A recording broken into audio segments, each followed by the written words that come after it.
Hello, everyone, and welcome to our today's session. We are very happy to welcome you to the last webinar that we have for April.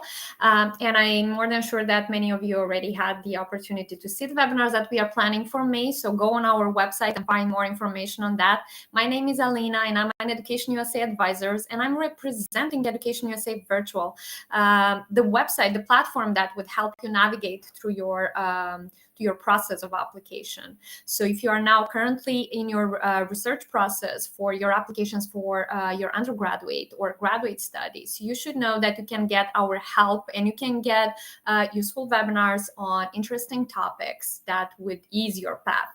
And I would like to remind you guys that we are having a great program available for students who want to apply for their postgraduate degree. So if you are a student that is currently doing his bachelor degree in the third or fourth year, or you are in your gap year, you should know that you are eligible for this program. And I highly recommend you to scan this QR code that is now on the screen so you can find more information about how wonderful this program is, which is also free for you. So please access that. Find out how useful that is going to be for your preparation process. And as you know, we are always doing interesting webinars, interesting topics. And our today's topic is going to be about how to explore the opportunities after the graduation. And our invitee for today is Rebecca Kehe. She's the Director of International Student Services at the University of Mary-Hardin Baylor. So thank you, Rebecca, very much for joining our today's event and for being a speaker. I would just give you the floor to introduce yourself, and then we can proceed to the presentation. And I would like you to remind you guys that you have the chat box here available. So if you have some questions, please feel free to address them. We would also focus on the question that we've got in advance, but you are more than welcome to submit your question in case if some of them will appear during the presentation. All right, thank you, Alina. So as Alina mentioned, my name is Rebecca Kehe. I'm the Director of International Student Services at the University of Mary-Hardin Baylor. So in my experience working with international students and what I do at the university now, I've worked with students from the time that you first apply all the way through your studies and then on to OPT. So we'll be talking a little bit about those opportunities after graduation, what those options look like, and some of the things that you'll need to keep in mind as you prepare for those kind of tail end portions of your studies. Granted, you're just beginning the search process now, but we're going to be talking a lot about what happens there at the very end. So you'll see kind of a breakdown of what we'll be talking about, and we'll go ahead and first start by looking at what the resources will be at the university that you study at. So we can go to the next slide. So in preparing for post-graduation and what you're planning to do post-graduation, it really starts while you're still in university.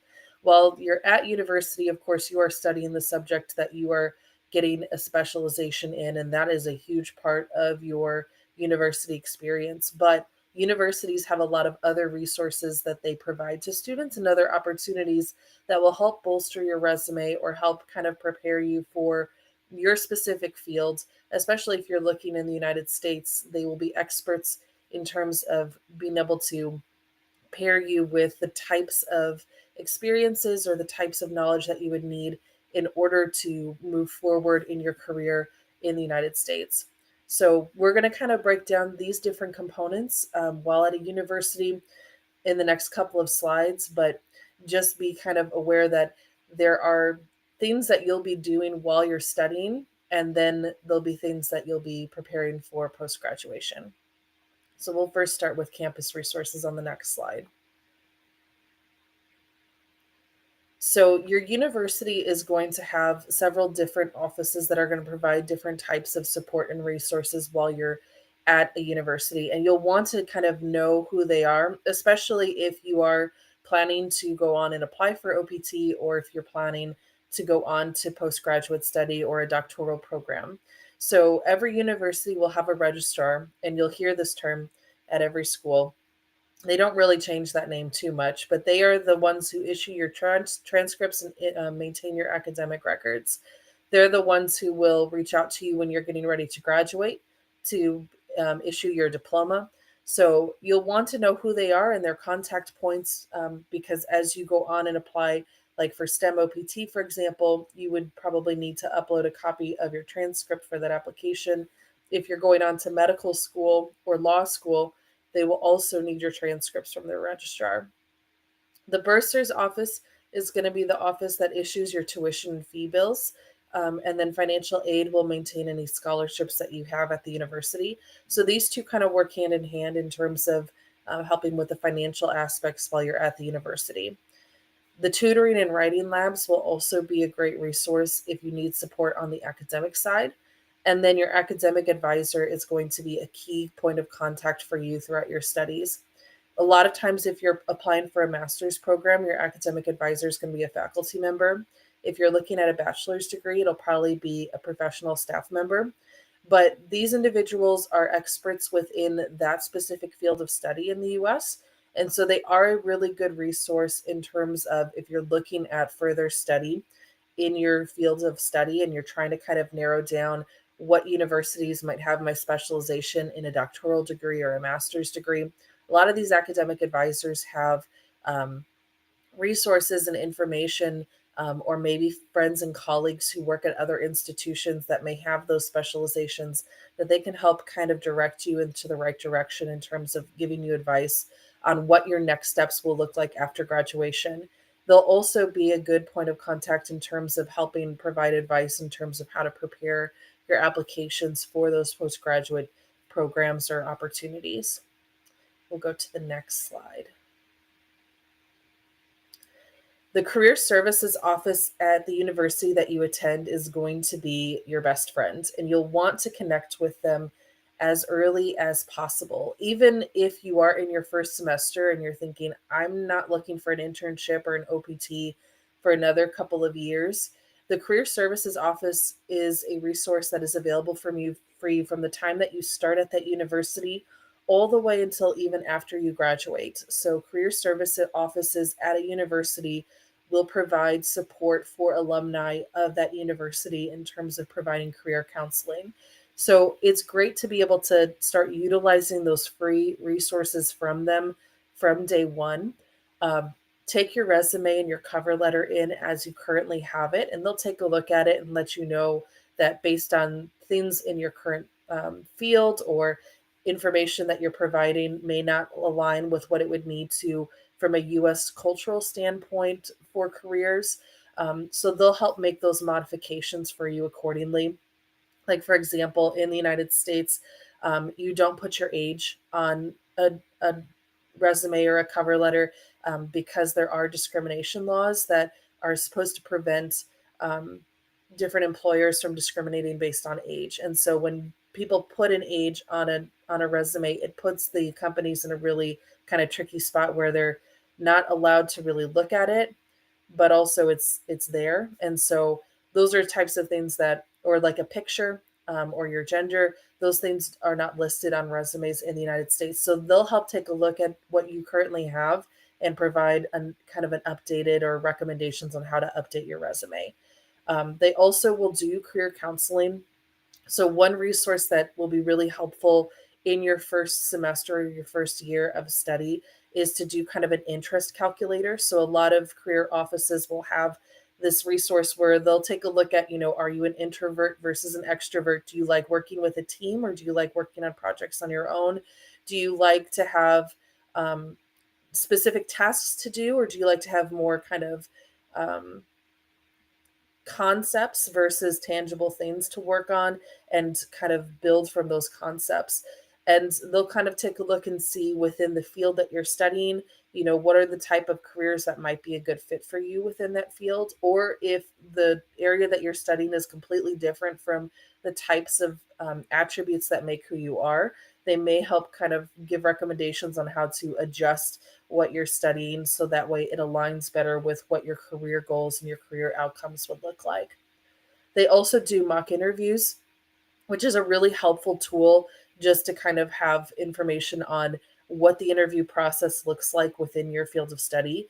Different career fields will have slightly different interview processes. There's some things that are very much the same, but there are some things that are slightly different, and your career service office will have information about those nuances and provide some advice and recommendations on how to work through those different areas of an interview process.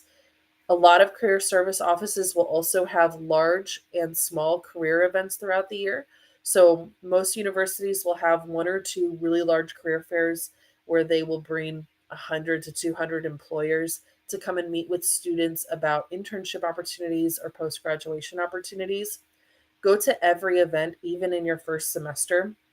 One of the really kind of helpful things that I've had a career service advisor tell me to recommend to students is take whatever resume that you have prepared at that time, even in your first semester, meet with some of the different career counselors for these different companies at a career fair, show them the resume and ask them, based upon what you see here in my resume, what are some things that I can improve on or grow on? What can I learn? Or what other experiences would you want to see for me to be a more attractive candidate in the future?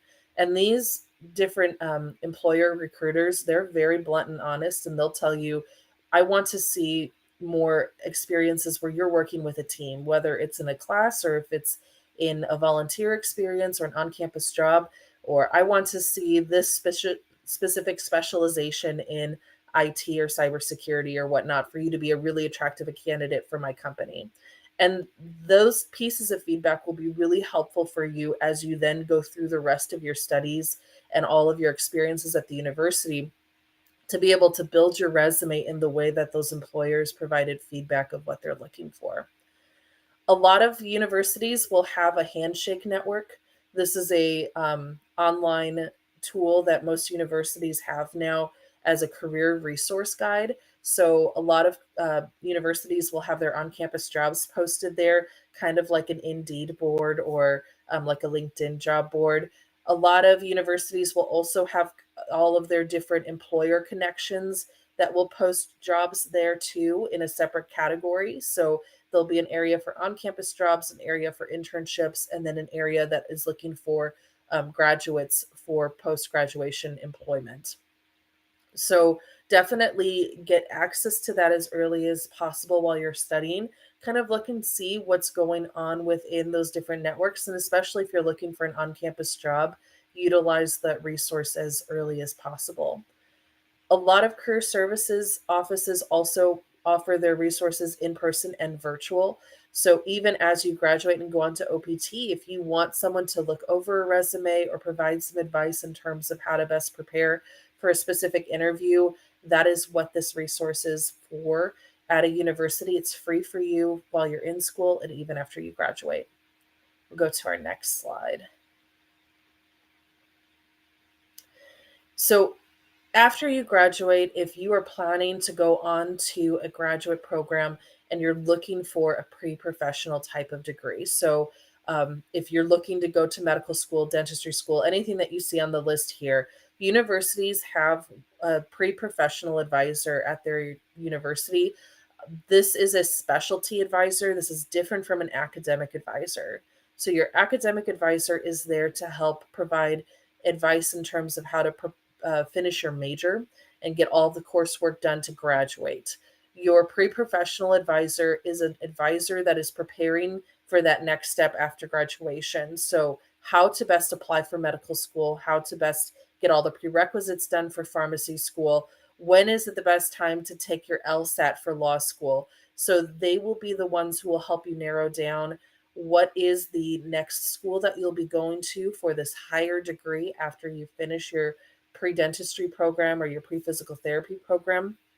They'll make sure that you get your applications in, narrow down the schools that have the specializations that you're looking for, prepare any exams, and have all the prerequisites done in order to qualify to join that specific degree program. So if you are looking to go into one of these types of fields, you will want to connect with that pre-professional advisor as early as possible. Start talking through what you're looking for, what goals you have. Keep in touch with them throughout your program that you're currently in, because they are a free resource that is there for you to make sure that you are successful in moving into that next field of study. We'll go to the next slide. So the international office at your university is going to have a DSO. The DSO is a designated school official who is there to provide advice on your visa status on your I-20 and provide guidance in terms of other types of authorization. So anytime that there's any change to your degree program, if you need more time to study, they are going to provide those I-20 updates. They will also issue any authorization letters for on-campus employment for you to be able to apply for a social security card. You have to have a social security card before you start working, and they will need to write a letter and provide some documentation to Social Security so that way you can get that card and start working on campus. They will also be your point of contact in terms of getting any type of CPT authorization, which is internship work authorization while you're in school. And then if you are looking to do OPT after you graduate, they will help you in terms of issuing the OPT I-20 and helping you prepare your application for OPT, which is the post-graduation work authorization, and then the STEM OPT, which follows the initial OPT for STEM designated majors. We'll go to the next slide. So with internships, if you are coming on an F1 visa, you'll be utilizing curricular practical training, which is CPT. This is an authorization that can be issued part-time during a fall and spring, and then during the summer, it could be part-time or full-time, depending on the nature of what your academic advisor recommends and your faculty members recommend and what the internship is looking for. For J1 students, this is an academic training program, which is a slightly different authorization, but it's quite similar in how the application process goes.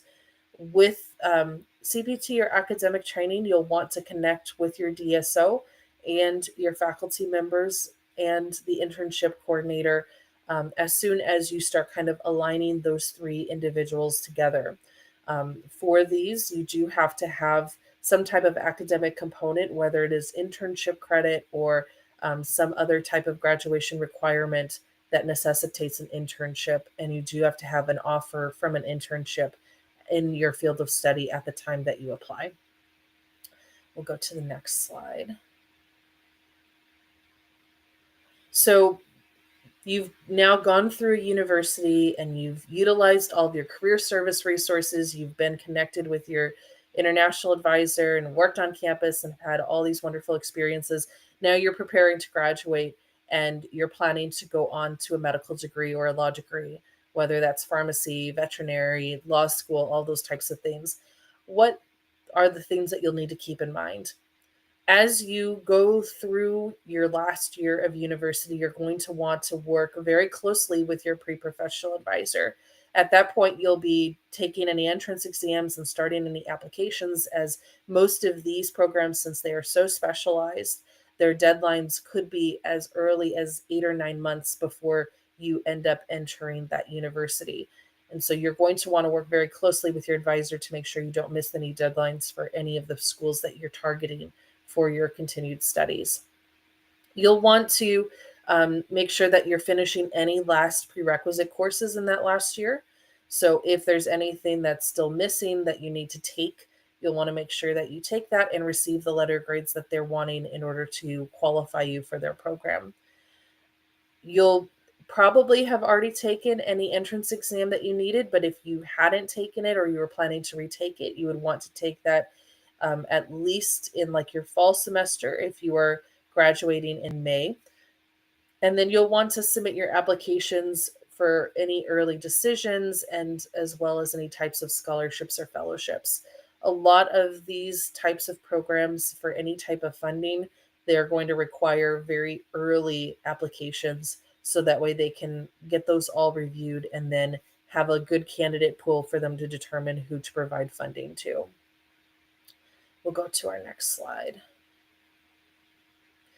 If you're looking to go on to a different type of master's or doctorate program, like an MBA or a master's in education or a doctorate program in information technology, The steps are similar, but it's also slightly different.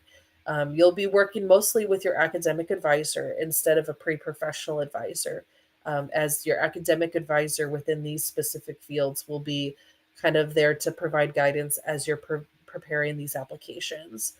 You'll want to check and see if there's any prerequisite courses for the program that you're planning to apply it to further. A lot of times, what happens with other graduate programs is that they want to see that you've received a degree in a specific area. So, for example, if you're looking to do a master's or a doctorate in counseling or mental health counseling, they're going to want to see that you've done a bachelor's degree in some field of psychology, or some other social science with a certain amount of psychology courses completed.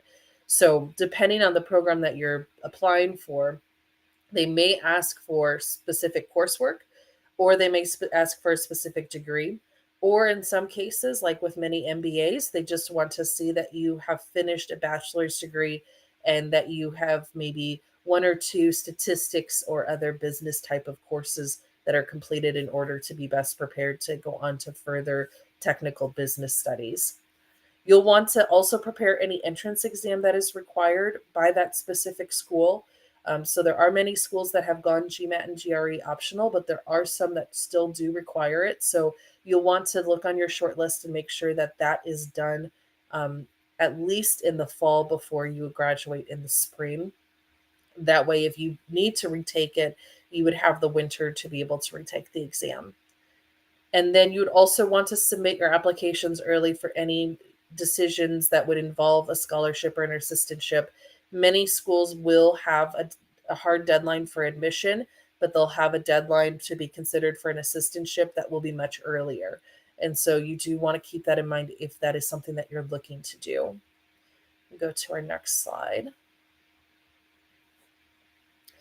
So you're getting ready to graduate and you've decided, I want to do OPT first before I go on to any further study, or I don't want to go on to any further study and I want to go and utilize what I've learned in this field of study, and go on and get some work experience. So OPT is going to be what we'll be looking at. So, optional practical training, or OPT, it is a 12-month post-graduation work authorization for F1 students. You would be working within your specific field of study. So, you're able to work in any type of position that is related to what you've studied. So, if you've studied engineering, you can work as an engineer for different companies or different organizations. If you have a degree in business, you can utilize what you've learned in business with a company or two companies potentially. It is a 12-month authorization for every degree level that you complete in the United States. So if you are planning to go for a bachelor's degree right now, you would get a 12-month authorization that you can apply for your bachelor's degree that you've received. And then if you go on to a master's degree after that, you would get a second 12-month authorization for your master's degree. You do have to use your OPT for the degree that level that you finished immediately after you finish that degree level. So if you don't use your bachelor's degree OPT authorization that you're eligible to apply for and go straight to a master's degree, you cannot apply for that bachelor's degree OPT after you finish that master's degree. So associate's degree, bachelor's degree, master's degree, and then doctorate or PhD. There are 4 levels of authorization that you potentially could be eligible to apply for a 12-month authorization for each of those degree levels after you graduate.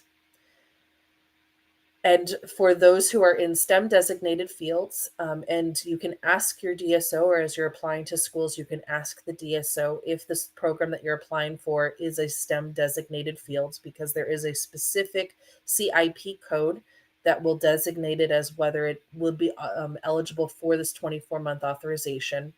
The 24-month authorization for STEM extension is issued after you initially finish your 12-month OPT authorization. So it would be a 36-month total work experience. And with STEM, you are eligible to apply for a STEM extension for 2 different STEM degrees that you've received. So if you do a bachelor's degree in computer science and apply for OPT in STEM, and then decide to go on to a master's degree in cybersecurity or bioinformatics, or maybe another master's in computer science, you'd be eligible to apply for a second STEM extension based upon that STEM designated master's degree. We'll go to the next slide. So, what are the types of things that you can do for employment while on OPT? You can work part-time or full-time. You'd be authorized for on your OPT to work up to full-time if you want, and full-time is defined as 20 or more hours per week. But if you do have a work experience that is not 20 hours, you are still authorized to be able to work in that part-time role. Um, the positions can be paid or unpaid. So if you have an opportunity to be able to like volunteer for a local church or a nonprofit, and you want to utilize your experiences and your skill set to give back to a community member, you are able to also volunteer, and that can count as your OPT employment as well. You can also hold multiple employers at the same time. So if you are looking to volunteer and also work full time, you can report both of these as OPT experiences. Regular paid employment, that is the most common thing that students do while they're on OPT. But you can also do short term contract work or work with several short term employers. So, if you are in a specific field that requires a lot of short term contracts, especially in the early parts of your career. So, if you're an electrical engineer and you've got a few short term contracts to help set up different energy plants with smaller energy companies, you can work in those multiple employers. You would just need to report the durations of each of those contracts, and those would all be reported as employment. You can do internships, um, you can volunteer, and then you can also be self-employed. So if you want to open up your own company, or employ yourself out as a self-employed individual, you can do that on the initial OPT that you have. Now, when you go on to STEM extension, a few of these get limited down. When you apply for STEM extension, you have to work in a company that is e-verified.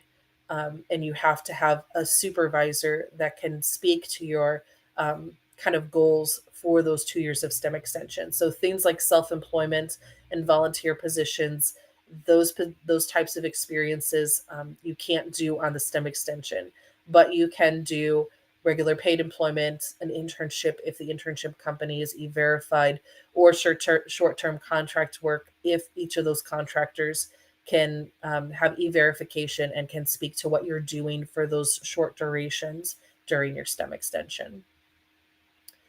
Go to the next slide. So a couple of tips as you're preparing, if you're looking at OPT as your next step after graduation, rather than going on to further study, wanting to utilize that OPT that you'd be eligible for the degree that you're currently finishing. You'll want to meet with your career services advisor every semester while you're in school, starting in semester one. We talked a lot about that. I can't emphasize that enough. It's a free resource, and it is experts in the area of knowing what the career temperature looks like in so many different fields in the United States. That is what a career counselor is set out to do at a university. And so utilizing those experts that aren't necessarily a company, but can provide a lot of insight as to what companies are thinking and what they're feeling. A lot of career service advisors, they meet with different recruiters for different companies, and they get a gauge and a temperature, and they're able to kind of tell you, what they're seeing within your specific field. So utilize that resource the whole time that you're in school. Attend every large and small career event at your university every semester. We talked about this as well, of going and showing your resume to recruiters, even when you're not looking for an internship or a job, and get their feedback, because they're going to be very honest with you. And that feedback is going to be so instrumental in terms of shaping what your experience is, or what elective courses you choose, or what types of other experiences that you'll choose to take while you're at the university. You'll want to apply early for your OPT. So the earliest you can apply is 90 days before your program end date. So this is a month into your final semester, you'd be able to start your OPT application. Um, I always recommend that students apply early because a month into school, you're not as busy. You're not preparing final exams and things like that. But it also just gets that application into the queue, and you have um, your authorization back earlier. And so when you go into interviews with companies, you can tell them, I'm already authorized for my OPT. I'll be able to start on this date. This is when I'm authorized to start. And it doesn't create that uncertainty then for companies in terms of, well, how long will the OPT application process take? Can we hire this person and continue to bump back their date of when they can start? So it puts you in a much better spot in terms of meeting with companies as you go into your last semester. And lastly, explore more than just traditional employment, or explore more than just what conventionally people do within your field of study. So with OPT, the one piece that USC, I guess, kind of provides as direction for students is that they have to work within their field of study. But fields of study are evolving and changing so quickly. And so, a traditional computer science major may once have just been doing Java programming for an IT company. Now, computer scientists are working in short term contracts with several different companies. They are working with nonprofits and helping setting up networks. They are working, with other types of companies in terms of providing data and analytics and things like that. I had a student once who was an information systems major, and she worked on her OPT for the NFL, or the National Football League for the United States, or American football. And she provided data analysis in terms of um, who was looking at their social media and who was engaging with different aspects of their media, and providing analysis in terms of how to better reach audiences beyond just the typical audience of men in the demographic of 25 to 55. And how do we reach older men, or how do we reach women within the NFL, or things like that. And so she would analyze the data and then provide reports on the data, but was able to kind of utilize what she learned in her information systems degree, which was a combination of computers and statistical analysis, to have that OPT experience. And so there's a lot of things that you can do within OPT, and so don't just limit yourself to what conventionally students have done within your field of study. Look outside that box as well. So we'll go to our next slide. Just to give you a brief introduction to my university, we are the oldest continuously operating university in the state of Texas, second oldest in the state of Texas. We are a private Christian university, though you do not have to be Christian to attend the university. We have about 3,600 students representing 35 different countries. About 3,000 of them are undergrad and 600 are postgraduate students. And some of the programs that we're most well known for, we have one of the oldest and largest nursing schools in the state of Texas.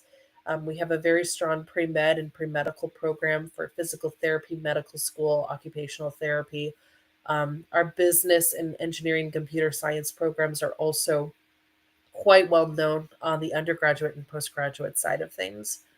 We also have students who compete in the NCAA Division III league. So if you are looking at potentially coming and competing collegiately, we'd be happy to share more information about that. And all of our international students receive a scholarship, whether you are an undergraduate or a postgraduate. The level of scholarship students receive depends on their academic profile, but everyone is guaranteed at least a partial scholarship while they're studying with us. I've got my email and my WhatsApp there as well. I think my personal email is on the next slide, but if you would like to connect with us and learn more, feel free to reach out. And if you do decide that you would like to apply do mention to me over email that you attended this virtual webinar, as our gift to you, we'll waive your application fee, so it'll be free for you to get a decision from us and learn more about our university in that application process. But now we will open it up for questions. Thank you, Rebecca, so much for the presentation. I really love that there are a lot of details that can help students understand better the CPT and the OPT. And that was actually one of the questions that we've got from one of our students before the start of the webinar, but I think you gave already a lot of details. And yes, if the student has more additional wants more additional information on that, you can definitely reach us, guys, by our email address or also Rebecca's email, as you could see that Let's in see, Alina, presentation. I'm having trouble hearing you. Can you hear me now? Let's see. That's a little bit better. Okay, good. So we will move to the Q&A session. Okay, so I think one of the question which is like really important for the students to know is, how would my life look like after graduation? What should I do if I cannot decide whom would I be? How to find a better place to study? I think you can answer that by parts.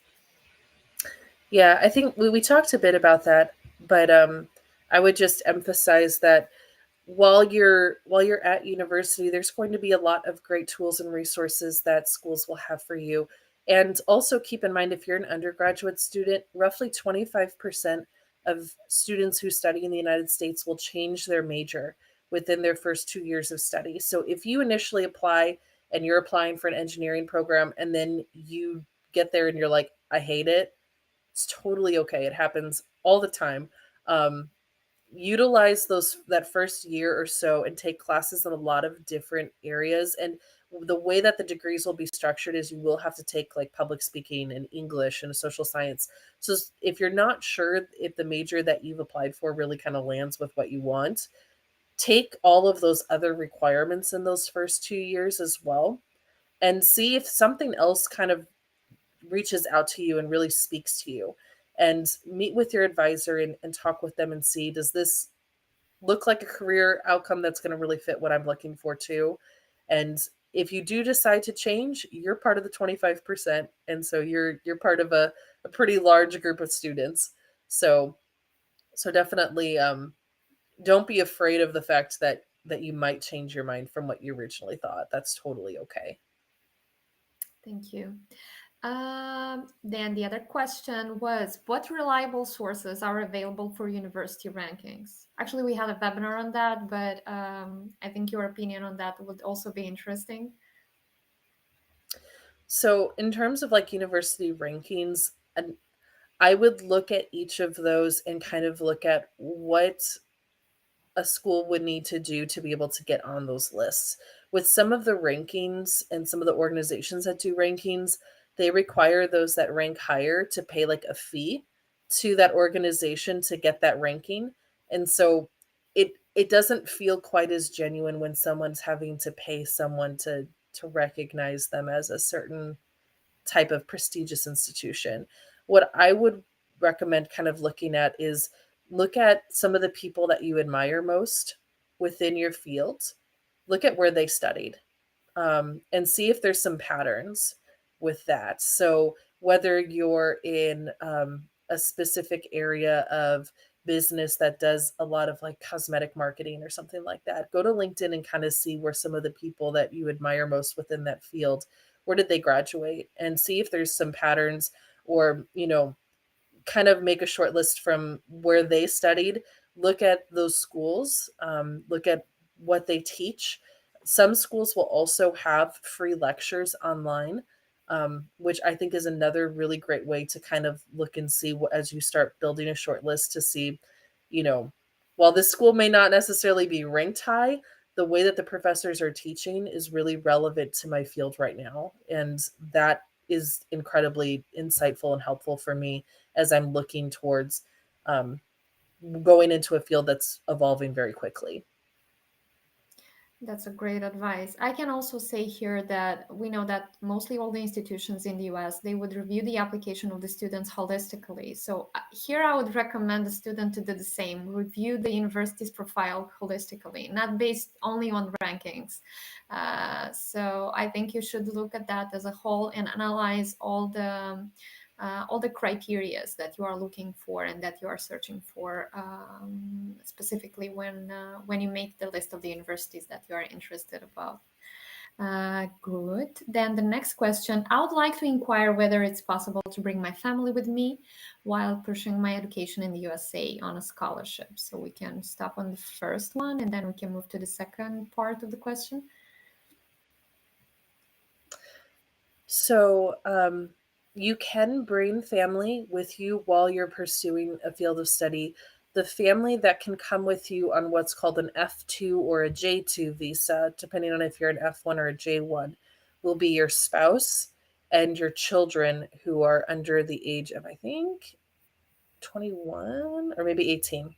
I'd have to double check. I can't remember off the top of my head, but minor children can also come with you while you're studying.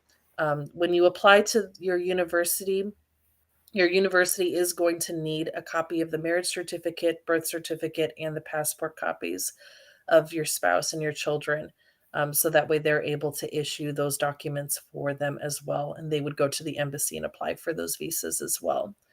Um, so as you talk with different universities, do check with them too in terms of what resources they may have for children and for spouses while they're here. Spouse and children can study while you're in the United States, but they cannot work. So if your spouse wants to study part time at a school or go to a language school, they're able to do that. A lot of universities will have a university preschool. So if you have children that are under elementary school age, they typically will have a preschool at a discounted rate for students on campus. That way you can drop off your kids while you're going to school. And then for children who are elementary age, a lot of universities will have some resources in terms of public and private schools within the area to help connect you and find the right school for your children while they're in the United States. And the second part of the question, I would appreciate if you can share any programs that provide scholarship opportunities. So, in terms of finding schools that are going to have scholarship opportunities, one of your best resources is right here with Education USA. So, for a lot of us universities, when we have new scholarships or opportunities for students, we will reach out to Education USA with that information. So, they will be the best people to get started with. And then from there, you'll build out your list and see other potential schools that will have scholarship opportunities. And me, as a representative of Education USA, I can suggest the exchange programs that are available in your countries, and you can find that on the embassy's website, on the US Embassy's website in your country. And additionally, kind of a scholarship opportunity, especially for a postgraduate degree, we can consider also the research assistantship and the teaching assistantship. But those would be considered for you. And yes, I think for the rest that you should consider for your spouse or your child, Rebecca already has specified. But Mhm. yes, relate to your Education USA advisor in the region. You can find the nearest Education USA center on our website. So they will give you a lot of information on that also. The next question is from a Georgian citizen, actually. What postdoctoral research opportunities are available in America for Georgian citizen? So, most universities are going to just have postdoctoral research opportunities based upon what specific types of research that they're looking for. So, this is very much going to be specific to what are you looking to continue on with your research. Are you a biology major? Are you specialized in education or mental health counseling or things like that? And so, that will be the best place to kind of start with narrowing your search is finding those schools that are really good at what you do, and then they'll be able to provide more information about the type of research that they're doing to see if it aligns with the research that you're planning to do. Thank you. Then another question was, I'm interested in the visa process, and my advice here, I think, would be to relate and to contact the U.S. Embassy in your country. And as Rebecca is representing the international office, I think they can also offer a lot of information on I-20, on SEVIS, and on all that. So as soon as you get your admission, I think you'll get the necessary assistance from the university also. Okay. Then the next question, what is the most effective strategy for starting job after graduation of master's? So that starting a job strategy really starts, like we've talked about, from the very first day that you arrive in the United States, connecting with the Career Center at your university. They will provide more information about other types of things that are happening within your field. So, like, for example, at one of the institutions that I used to work for, we had a very strong cybersecurity field. And so, of study. And so we would have a cybersecurity symposium where we would bring different employers of cybersecurity to come and kind of do like a mini conference at the campus talking about trends. And it was open to the public, but a lot of our students would go as well, learn from these different cybersecurity specialists. But it was also a great networking opportunity for them to, get some cards, get some contacts, and they may not have worked after they graduated at that specific cybersecurity firm, but they were now, connected over LinkedIn. And so now they know someone who knows someone who knows someone who's a good fit for the type of work that that individual wanted to do in cybersecurity. So building that network begins at the very beginning of your field of study while you're in the US. And the Career Center is going to be the first kind of point of contact to see what are those networking opportunities, kind of like at that cybersecurity symposium where you can get some cards and talk with some people and really start conversations and connections to eventually find the job that you're going to want after graduation for your master's degree. You don't want to start looking for a job in your master's degree 3 months before you graduate. The job should be kind of finding you throughout the entire time that you're studying. And I think we also recommend the students to start doing that, at least researching the job possibilities a year before. So, because they also have to consider the fact that they should kind of prolong their visa, or they should also consider their legal stay. So, yes, you should prepare a long time before that, before you start, I think. And one of the last questions that we've got from those who had addressed the question in advance was about the Fulbright scholarship. This is not one of the scholarships that Education USA is coordinating, but as I've mentioned before, all the exchange programs can be found on the website of the U.S. Embassy in your country. So I'm more than sure that you can find there an email address that can redirect you to the contact person. And they will answer you and all the details that you want to know about Fulbright. Okay, so we also have some questions that we've got live during this session, and one of the questions is from Nino. Is it a good practice to ask program counselor for an advice in choosing a scientific supervisor? So you're talking about like an academic advisor in terms of finding like your thesis or dissertation supervisor, research supervisor. So if you're in a graduate program, your program counselor or program coordinator will most likely be a faculty member in your department. And so, in that case, they will be the ones who are going to kind of look at your strengths and identify the faculty member who's going to be a good kind of research partner as you're preparing your thesis or dissertation. So, this is automatically what they do because they want you to be most successful and to have a faculty member that most aligns with what you're looking for. If you're an undergraduate student and you're planning to do an undergraduate thesis, which some schools will have as an option, it's not going to be a requirement. Some schools don't offer this at all.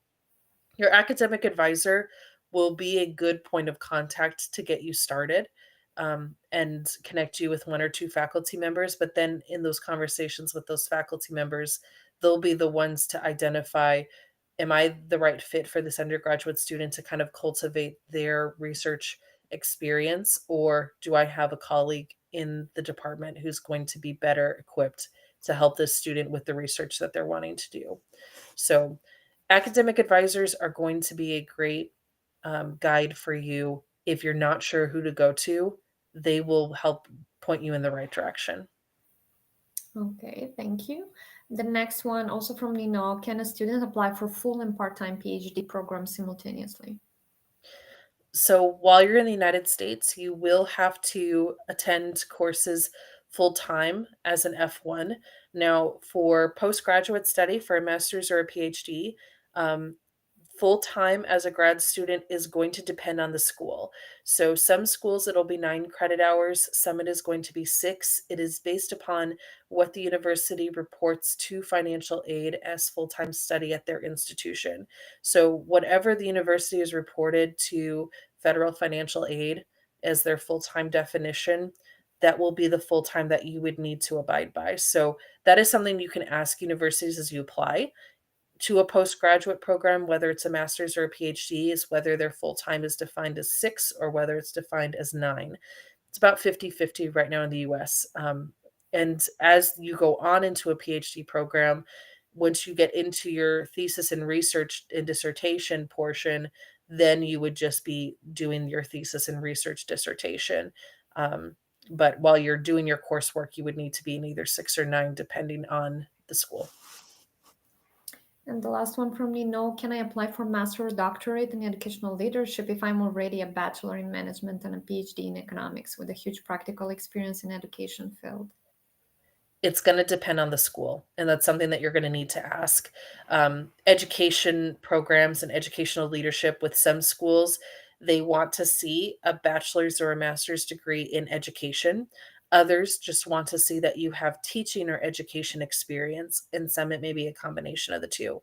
So before you apply to schools, do check with them and see what their requirement is, because for those that are going to want an education degree, even if you have 10 years of experience in the field of education, they are going to be limited in terms of being able to accept you based upon the conditions that they've already set in place for their degree.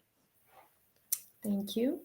Another question from Pasha. Apologize if this was already covered, but in brief, what should international students consider when choosing a degree or field to boost job prospects and long-term career growth after graduation? So, what should international students consider when choosing a degree or field to boost job prospects?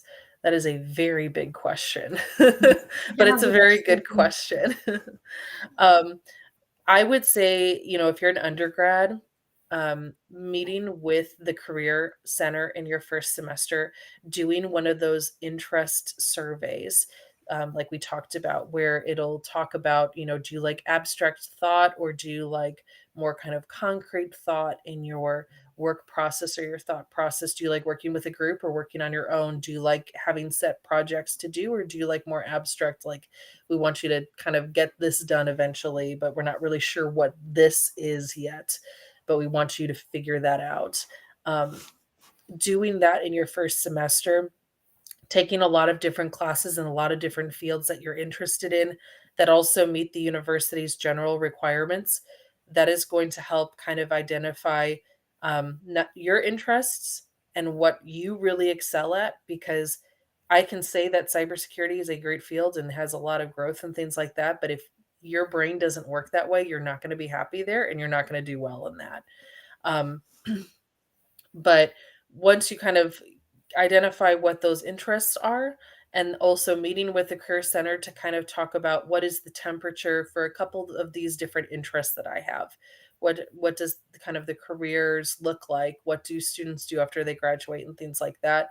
Both of those pieces combined of what you like to do and what the things that you like to do, what they look like, I think will help kind of identify an area that has strong job prospect, but also you have a strong prospect of excelling within that job.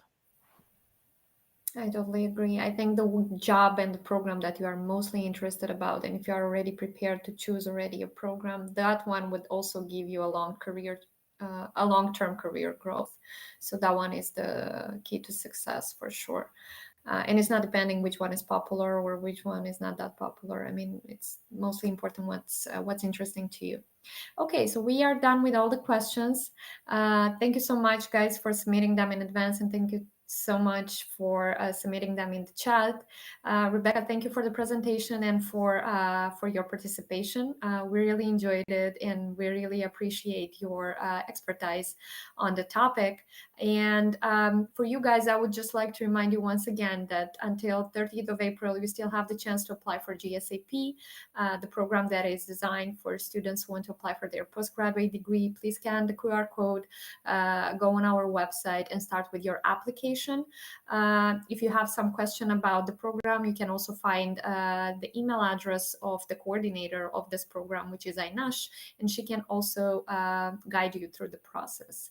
And so I would just say goodbye to everyone. Thank you so much for being active with us in April, and stay tuned for our May webinars. Have a great